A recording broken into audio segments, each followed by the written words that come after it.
అందరికీ నమస్తే. Welcome to I dream. మనతో పాటు ఇవాళ ఉన్నారు డాక్టర్ అనంత పద్మనాభంరావు గారు. వారితో మాట్లాడి ధర్మ సందేహాల గురించి తెలుసుకుందాం. నమస్తే గురుగారు. నమస్కారం. ఇప్పుడు మనం ఏదైనా పని మీద బయటకి వెళ్తున్నప్పుడు శకునం అనేది ఎదురైతే ఏం చేయాలి? ఇది పాత రోజుల్లో కథ. ఇప్పుడు మనం వెళుతూ ఉంటే రకరకాల వస్తువులు కనిపిస్తూ ఉంటాయి, జంతువులు కనిపిస్తూ ఉంటారు, మనుషులు కనిపిస్తూ ఉంటారు. శకున పక్షి అని అనేవాళ్ళు. ఎవరైనా వెళుతూ ఉంటే దారిలో ఒకడు నువ్వు వెళ్ళొద్దనో లేకపోతే అపశకున మాటలు మాట్లాడేవాళ్ళు చాలామంది ఉంటారు. అలాంటి వాళ్ళని శకున పక్షి అనేవాళ్ళు. అసలు ఈ శకున శాస్త్రం అని ఒక శాస్త్రం ఉంది. అన్ని రకాల శాస్త్రాల్లోనే జ్యోతిష శాస్త్రంలాగానే మనకు హస్త సాముద్రిక శాస్త్రంలాగానే ఇది కూడా ఒక శాస్త్రం. ఏమిటి, కొన్ని నియమాలు పెట్టారు. కాకి ఏదైనా అరుపు అరిచినా కానీ లేదా కాకి మామూలుగా అక్కడ ఉండేటువంటి సందర్భంలో ఆ కాకి తీర్చడం అని అంటారు, అట్లాంటిది చూసినా కానీ పిల్లి ఎదురుగుండా వచ్చిన వీటన్నిటిని కూడా మనం శకునాల కింద చెప్తూ ఉంటాం.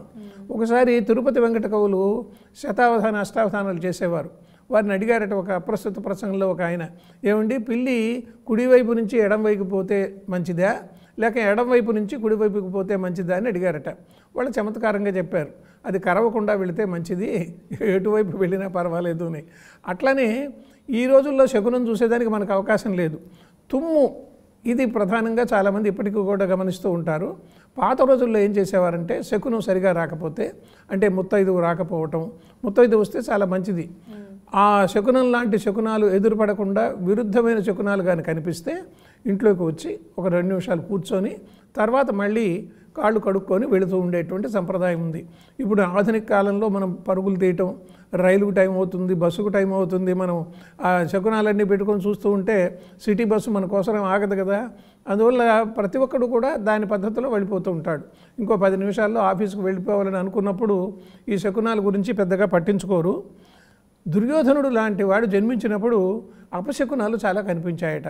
అంటే దిందుభి నిధ్వనంతో సమానమైనటువంటి ఉరుములు మెరుపులతో కూడినటువంటి భయంకర శబ్దాలు రావటం ఇవన్నీ కూడా జరిగాయి.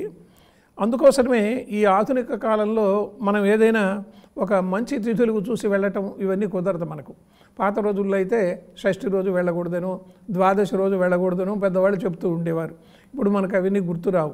ఎందుకంటే మనకు రైళ్ళు ఎక్కడికో వెళ్ళాలి, పలానా రోజు మనకు ఆఫీస్ మీటింగ్ ఉంటుంది, ఆ రోజు మనం షష్ఠి నేను వెళ్ళనంటే బాగుండదు కదా.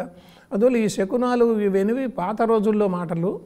ఈ రోజుల్లో ఒకవేళ ఎవరైనా శకునాన్ని పాటించేటువంటి వాళ్ళు ఉన్నారు అని అనుకుంటే, మీకు ఏదైనా అపశకునం ఒకటి కనిపిస్తే వెంటనే ఇంటికి వచ్చి మీరు ఎదురుగా పోయారు, ఒక 2 నిమిషాలు అయింది, వెనక్కి రావచ్చు, కూర్చొని 1 నిమిషం మళ్ళీ తిరిగి వెళ్ళవచ్చు.